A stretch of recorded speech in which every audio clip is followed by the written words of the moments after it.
جس فرد میں، جس گھرانے میں، جس شہر اور ملک میں امانت نہ ہو، ان کی ہر چیز میں نقصان ہوگا۔ اتنا بڑا پل گر گیا، اس کے بنانے پر پورا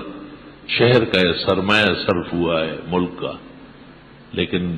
صدر مملکت کا بیان آیا ہے کہ پل گرتے رہتے ہیں، یہاں تو کم گرے ہیں اور ملکوں میں زیادہ گرتے ہیں۔ اور ملتان سے جو جہاز اڑا اور راستے میں گرا اور اس میں ججز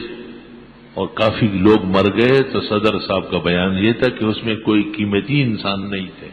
عام سے لوگ، کیونکہ امانت اور دیانت کہاں ہے؟ امانت اور دیانت میں تو اگر ایک مومن کا ایک انگل بھی کٹ گیا اور ایک انگلی بھی تراشی گئی تو صدر پاکستان کو اس کے انتقام لینے کے لیے پوری توانائی صرف کرنی پڑے گی کہ میری رعایا میں اس شخص کی بے عزتی کیوں ہوئی۔ وہ بھی مسلمان بادشاہ تھے، ان کو بھی ماؤں نے جنا تھا اور باپ کے بیٹے کہلاتے تھے، اور وہ بھی گوشت پوش کے بنے ہوئے تھے، چاقو چوری سے کٹتے تھے، چلنے سے تھکاوٹ محسوس کرتے تھے، وقت بر وقت بخار آتا تھا ان کو، نزلہ زکام کے شکار ہوتے تھے، دشمن ان کے بڑے بڑے تھے کہ ایک مسلمان نے بصرہ کے اندر یہ خبر سن لی کہ سندھ کے اندر وہاں کے قزاقوں نے اور ڈاکوؤں نے عرب مسلمانوں کو، تاجروں کو لوٹ لیا ہے، اور حجاج بن یوسف جو اتنا بڑا ظالم کہلاتا تھا لیکن اپنی قوم کا درد اس میں اتنا زیادہ تھا کہ راجہ دائر کو خط لکھا کہ آپ کے قلمرو میں آپ کی رعایا نے ہمارے تاجروں کو لوٹا ہے، ڈاکوؤں کو پکڑو اور قرار واقعی سزا دے دو اور مجھے واپسی اطلاع دے دو، ورنہ ایسا لشکر بھیج دوں گا جن کی تلواروں کی چمک سے آپ کے محلات روشن ہو جائیں گے، ایسا لشکر بھیج دوں گا۔ انہیں یہ درد کس چیز کا تھا، یہ صدمہ کیوں بڑھ گیا تھا؟ کیونکہ ان میں دیانتداری تھی، صلاحیت موجود تھی۔ سلطان محمود کو جب یہ پتہ چلا کہ ہندوستان میں جب مؤذن اذان دے دیتا ہے تو اس کی زبان کاٹی جاتی ہے، اور جب ایک گائے کسی محلے میں ویسے ہی چمڑا نکل آتا ہے تو جہاں جہاں تک مسلمان ہو ان کے بوڑھوں کو پکڑ کر ذبح کر لیتے جوانوں کے سامنے کہ آپ نے گائے کیوں کاٹی ہے؟ یہ ہندوؤں کا ملک ہے، یہ تمہارا ملک نہیں ہے۔ مورخین نے لکھا ہے کہ اس اطلاع کے ملنے کے بعد سلطان محمود نے کپڑے نہیں بدلے، ضروری غسل کے علاوہ نہاتے نہیں تھے، میلا کچیلا، اور ہر وقت آنکھوں سے آنسو بہتے تھے، اور بار بار کہتے تھے کہ مسلمانوں کی اس حکومت کا کیا فائدہ ہے کہ ہمارے پڑوس میں ایک ملک کے اندر ہمارے مسلمانوں کے ساتھ اتنی زیادتی ہو رہی، اور 3 دفعہ ہندوستان آیا، 2 دفعہ شکست ہو گئی لیکن ہمت نہیں ہاری، تیسری دفعہ پرتوی راجا کو جو اس زمانے کا چنگڑ تھا اسے ذبح کیا زندہ پکڑ کر، اور سومنات میں تاریخی فتح حاصل کی۔ کہتے ہیں سومنات کے فتح کے لیے پہلے سلطان محمود جب 2 دفعہ یہاں آیا اور پٹ کے بھاگا تو اس کو یقین ہو گیا کہ ہندوؤں سے تعداد میں، اسلحے میں جیتنا بظاہر مشکل ہے، یہ بہت زیادہ ہے، اس کے ساتھ کوئی خدا کی مدد نصرت چاہیے۔ تو سلطان محمود کو پتہ چلا تھا کہ خرقان میں اللہ کا ایک نیک و کامل بندہ گزر گئے، ابو الحسن خرقانی، ان کی خدمت میں گئے اور ان کو کہا کہ میں نے ہندوستان کے مسلمانوں کے بدلے لینے کے لیے ہندوستان پر بڑے حملے کیے لیکن پٹائی ہو گئی ہے، شکست ہو رہی ہے۔ ابو الحسن خرقانی نے ان سے منہ موڑ لیا اور کہا بادشاہوں کی سیاست کے ہم اہلکار نہیں ہیں۔ سلطان کچھ دیر بیٹھے رہے، پھر اس طرف بیٹھ گئے، جہاں حضرت کا منہ تھا، اور فرمایا وعدہ کرتا ہوں کہ شریعت جو کہے گی وہی کروں گا، آپ کے ہاتھ پر عہد کرتا ہوں۔ ابو الحسن خرقانی کا چہرہ روشن ہو گیا، آنکھیں کھول کے ان کو دیکھا، کہا وعدہ ہے؟ کہا وعدہ ہے۔ تو شیخ قبلہ رخ ہو گئے، 2 رکعت پڑھی تو اللہ سے دعا مانگی، یا اللہ یہ آپ کا بندہ بڑا غمگین ہے، بڑا پریشان ہے، اس نے قیمتی لشکر آپ کے نیک بندوں اور مسلمانوں کے بدلے لینے کے لیے ہندوستان میں استعمال کیا، اور اس کو اپنی کمزوری اور شکست کا اعتراف ہے، اب آپ اس کی مدد فرمائیں، میں بیچ میں ہوں،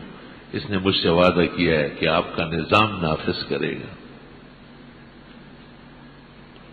سلطان نے ابو الحسن خرقانی سے وعدہ کیا کہ میں ایسا عدل قائم کروں گا کہ مسلمان تو چھوڑے، ہندو بھی اسلامی عدل کی وجہ سے ایمان لائیں گے، ایسا عدل کر کے دوں گا۔ تو سلطان نے کہا یہی خلفائے راشدین کے اخلاق تھے، یہی ان کی پالیسی تھی، اور یہی انبیاء لے کے آئے، اور یہی وہ امانت ہے جس کو اللہ کہتے میں نے آسمان و زمین پہاڑوں کو پیش کیا، وہ نہیں اٹھا سکے، ڈر گئے۔ سلطان نے دوبارہ ہندوستان پر لشکر کشی کی۔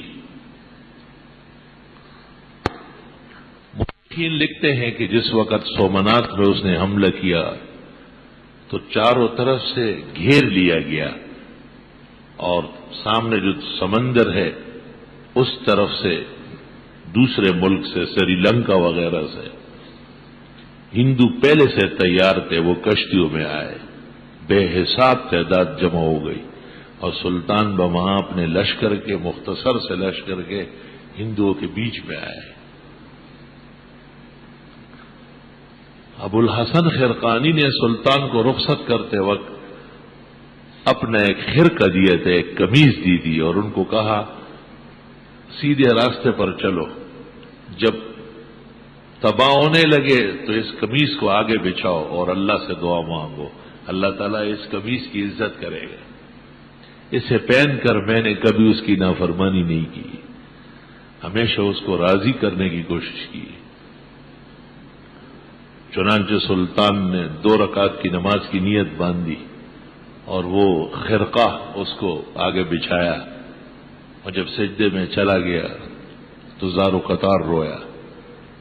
اپنے اللہ کے حضور، اور ان سے کہا کہ آپ کے ایک نیک بندے سے میں نے وعدہ کیا ہے، دلوں کا حال تو جانتا ہے کہ میں اس پر پکا قائم ہوں، کبھی ایک قدم پیچھے نہیں ہٹوں گا، بس یہ دعا مانگنی تھی۔ اور جب سر سجدے سے اٹھایا تو کالے کالے بادل آئے، ان بادلوں کا عجیب اثر تھا کہ ہندو لشکر سب اندھا ہو گیا، ان کی بینائی سلب ہو گئی۔ آپ نے اپنے جرنیلوں کو کہا کہ مارو انہیں، اور چند لمحوں میں سومناتھ فتح ہوا۔ سومناتھ جب فتح ہوا اور اس کمرے میں یہ لوگ داخل ہوئے جہاں وہ خاص بڑا بت تمام ہندوؤں کا وہ موجود تھا، تو ایک عجیب بات تو یہ تھی کہ اس کمرے میں دن سے زیادہ روشنی تھی، لیکن اس میں کوئی لائٹ یا کوئی مشعل یا دیا نہیں جل رہا تھا، بلکہ اس میں اتنے قیمتی ہیرے تھے کہ اس کی چمک سے وہ حال روشن تھا، اتنے قیمتی ہیرے تھے۔ اور دوسری بات یہ عجیب دیکھنے میں آئی کہ وہ نہ اوپر بندھا ہوا ہے نہ نیچے کسی سہارے پر ہے، اور فضا کے درمیان میں وہ بت لٹکا ہوا ہے۔ سلطان نے روشنی کی وجہ تو معلوم کی کہ اس میں ہیرے بڑے قیمتی جڑے ہوئے ہیں، لیکن یہ کیا معاملہ ہے کہ بت درمیان میں لٹکا ہوا ہے، نہ تو زمین کے ساتھ جڑا ہوا ہے اور نہ اوپر کسی چیز کے ساتھ بندھا ہوا ہے۔ آپ نے علماء اور ماہرین سے پتہ کیا، انہوں نے کہا کہ دیواروں کے اندر مقناطیسی طاقت ڈالی گئی ہے چاروں طرف، اور اس مقناطیسی طاقت کی وجہ سے یہ بت درمیان میں لٹکا ہوا ہے۔ سلطان نے حکم دے دیا کہ ایک طرف کی دیوار توڑ دو. جب ایک طرف کی دیوار گرا دی گئی تو بت اس طرف گر گیا. اس زمانے کا ہمارا صدر اور کوئی اور ہوتا تو وہ فوراً اس کے سامنے سجدہ کر لیتا کہ یہ بھی کچھ نہ کچھ خدا ہے، کیونکہ ان میں نہ عقل ہے، نہ شعور ہے، نہ وہ آداب ہے اور نہ وہ صلاحیت ہے جو ایک حکمران کے لیے ضروری ہے. کہتے ہیں رات کو سلطان محمود نے خواب دیکھا. ابو الحسن خرقانی نے ان کو کہا کہ اے محمود، تو نے میری قمیص کی توہین کی، صرف چند لشکروں پر فتح کی دعا مانگی. اگر اس قمیص کے سامنے آپ ہندوستان کے ہندوؤں کے ایمان کی دعا کر لیتے تو آج کوئی ہندو کافر نہ ہو، تو سب کلمہ پڑھ چکے ہوتے. اس وقت اللہ تعالیٰ کو میری اس قمیص پر ایسی رحمت آئی تھی، اتنے مہربان ہو گئے تھے اس گھڑی میں.